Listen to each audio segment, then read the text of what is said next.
Hi, today we are going to see how to see history on TikTok. So first of all, open TikTok. Here, go to profile. In the upper right, you can see a three dot icon. Then go to settings and privacy. Here in the settings and privacy, click on privacy.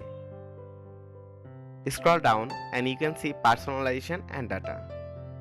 Click on download your data.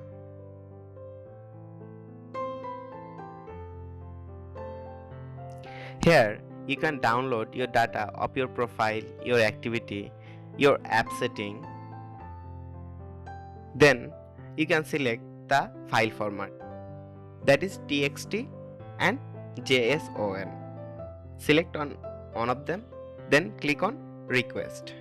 In the down, I have already given a request, then it is showing processing request. In the download data option, you can download data from here. So that how to see history on TikTok.